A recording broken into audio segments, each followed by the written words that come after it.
So I'm having the great pleasure to be sitting here with a very, very special person for the network. This is Mr. Kari Valros, and he is the European ambassador of OneCoin. So he is somebody who drives actually the network in Europe, be it the Scandinavian countries, Germany, UK, but also Russia and Kazakhstan, which are very important markets for us actually. So Kari, how have the last months been for you? Oh, where could I be? Where would I start? So first of all, I'm very happy to be here with you with the new fantastic office. But since I started my travel as an ambassador, it has been an amazing journey for me. I've been a kind of a rock star in this industry long time, but actually this is created me first time in my life to be a little bit humble, but absolutely honorable to have to work with the people, because I never seen so many happy people in my life ever. So wherever I arrive, people are happy and smiling and very polite, and it feels like a big family which is being created all around. So it's been an amazing experience so far. So I know you want to ask me some questions, but before we do this, I want to ask you one. We all know that I'm more a financial person and not so much in the network, but share with me, why do you think people like OneCoin so much? What is the reason that they get excited by the concept and like it? I think first thing is because there are no demands. It's, you can join and you are not asked to do anything. That is something that people are attracted to.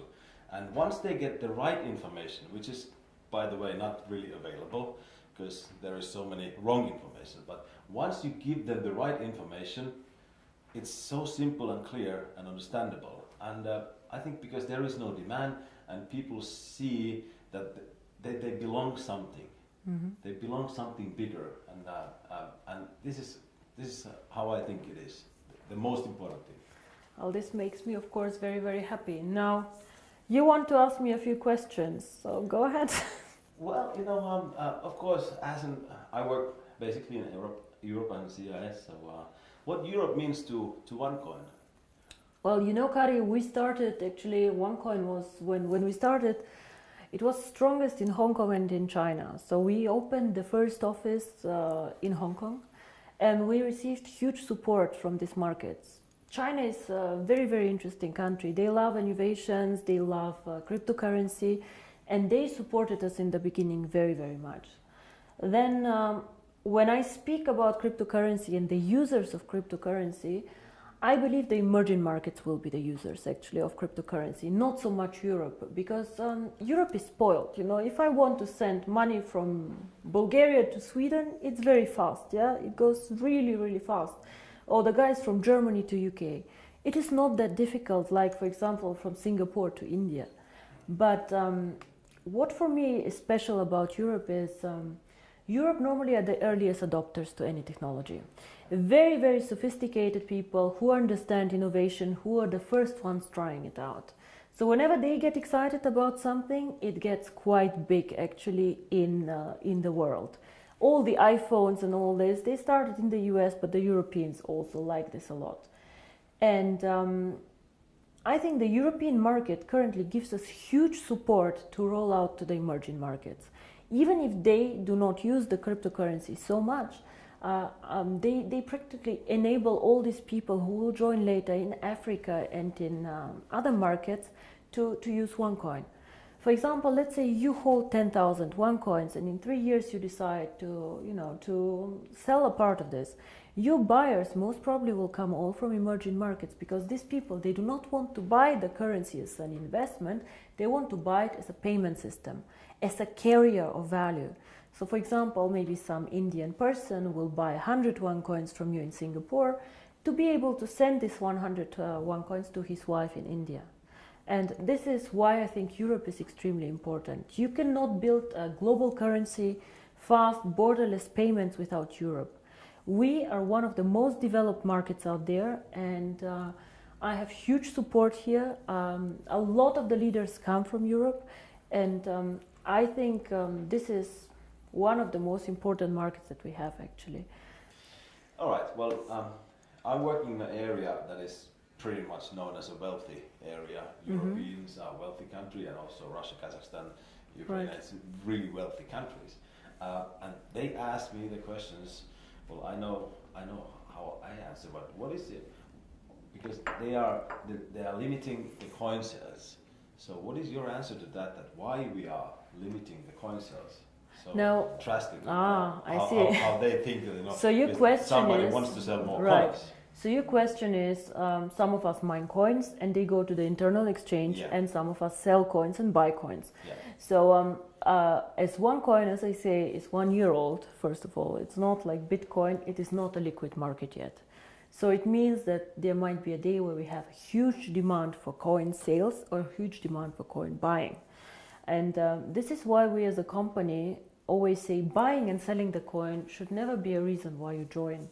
The coin actually needs to be used. So we need to have some time, and I say always it's 3 to 5 years until we really manage to have a usability and a liquid market where you can do unlimited sales and buying actually on the market. Until then, Kari, if you do not have limits, for example, what can happen is that one person with a huge sales order or huge buy order can distort the price a lot. And this is what happens to Bitcoin often. I don't know if you see all this going up, down in a very, very big amount. And this is called volatility, and we do not want to have a very big volatility for our coin. People do not understand how it can be that Bitcoin today is worth $500 and tomorrow only $400 within a day. This is very disturbing, and if you are a merchant who takes Bitcoins, you don't want to have this, because you want to be sure that if you take a Bitcoin today, it will not be valued 20% or 30% less tomorrow. Of course, you're very happy if it's valued 30% more, but it goes both sides. Absolutely, yeah. So cryptocurrency is one of the riskiest assets actually out there. High volatility, low liquidity on the markets. So for us to achieve a high liquidity, we need to work first on the value creation of the coin, on the liquidity, and it will take time. So all these people, why we have created this exchange? We have created it so people can learn to trade it, but it's not a self, the idea is not just that we go buy and sell the coin there, but we wait for the usability of the coin. This coin is very, very young. We have so much way to go, but we have created miracles already. So I'm looking very, very positive into the future. But remember, the internal exchange is demand and supply. So you have to find somebody who wants to sell coins to buy, and the other way around. So the company itself is not obliged to buy back your coins or to sell your coins. If I don't have coins, I cannot sell them. Yeah? And as a company, we do not buy back the coins. So it's always you selling your coins to somebody else or somebody else buying from you. Don't forget also a bit the time differences. When China sleeps, you're awake, and so on. So sometimes, as I said, the market is not liquid and not efficient yet. And then the other question is, which relate to that, is that how is the value created? Now, there are two questions I think inside here. First is what is the value of cryptocurrency, and the second is how do we determine today if one coin is valued €1, €2, or €5? Yes. So. We have a concept which is called mining difficulty. And there are calculators out there on the internet for Bitcoin. Everybody can Google them. You just Google Bitcoin mining difficulty calculator and you see how this is calculated. It's a very, very simple thing. You calculate, one is electricity costs for the mining, and the second is computer power. So to mine a coin, you need obviously a computer to do some calculations and electricity to get the computer running. So depending on these two things, the mining difficulty grows or goes down. It goes both ways. It can go up, it can go down. The more miner join, however, the more people who want to mine, the higher the mining difficulty goes, because more of them are in the pools. And this is, of course, what happens to OneCoin. So you can simulate this with these calculators. It's nothing that OneCoin invented. And this is how we today measure the value of the coin. Yeah? So we say if it costs us €5 to create the coin due to electricity, the servers and the computer power, this is what we think is the appropriate price. Of course, it fluctuates up and down based on demand and supply, but always in a corridor actually that we have set. So this is how we determine the price today. And the second question that you had actually is, yeah, but one day we go to the open market, so how do we know what is the value of this cryptocurrency? Why is Bitcoin worth $400 and not 1,000 or whatever? And here, in my opinion, there are two things how we determine the value of cryptocurrency. Cryptocurrency is not backed up by anything. We know this. So it's actually worthless. So it's not backed up by gold. It's not backed up by any other asset. OneCoin is not backed up. Yeah? Bitcoin is not backed up. But there's still value inside, and I tell you why. One is, first of all, the brand. Bitcoin currently have a very strong brand. Everybody knows them. They were the first one. Of course, there are always good and bad things about the brand, but they are very well known. Milka Chocolate is a very well-known brand. Procter & Gamble are a very, very strong brand. So the more people joining OneCoin and the more people speaking about OneCoin, the stronger our brand becomes. And this, I think, is something that makes us really a family, because if you go in the network marketing approach and go and sell shampoo, it does not make you stronger if somebody on a sideline sells shampoo. Only your downline makes you happy. But here, if another team makes OneCoin popular out there, this makes also your coin stronger and your team stronger. And this is something very, very special about OneCoin, I think. And so the brand. And we have currently about 2 million paid members. In the database, we have over 10 million people who know about OneCoin. So we for sure have more users than Bitcoin, for sure. We are different, we are in a different system, but there are 2 million people who tomorrow could start using the coin if we want to. And this is great. So this is one part of the value, but most people use Bitcoin currently as value storage, like gold. I put it in the safe and I keep it there, which is okay, but a bit of a dangerous concept. Everything that goes up can also go down, and you're not special. You know, and if you're not special, why use OneCoin? Why not use 2 coin, 3 coin, dark coin, or not? So we are probably one of, or probably the only company who focuses so much on usability of cryptocurrency. Why cryptocurrency? How can it change the world? And our 2 slogans are the future of payments or join the financial revolution. We believe that actually cryptocurrency can be a vehicle for money transfers. So for example, as you do Western Union transfers, you can use cryptocurrency to do a transfer. Fast, borderless payments. And there's a huge demand for this. 2 billion of people have no bank account. 2 billion. Of course, we cannot capture all of them. But again, if we capture only 10 million or 100 million people, it's a network. It grows so fast. We see what happened. You know, December 2014, I was sitting at my desk and I had a bet with Per Carlson, who is not here anymore, if we will manage to have 10,000 people. And we did a huge celebration with 10,000 people. Today we have 2 million after 12 months. It is incredible. And this is the network effect. The more people know about OneCoin, the more they will come and the stronger the brand becomes. Everybody talks about MLM today, that it's pyramid, whatever you call it. For me, I have worked with this for a very long time. For me, it's one of the biggest industry today in the world. But if I ask you, why did you choose to do MLM, to build this company up? I know that you have a background in financial and everything, but why did you do this? It was not an easy decision, first of all, to do network marketing. When I started OneCoin, my vision was to do cryptocurrency.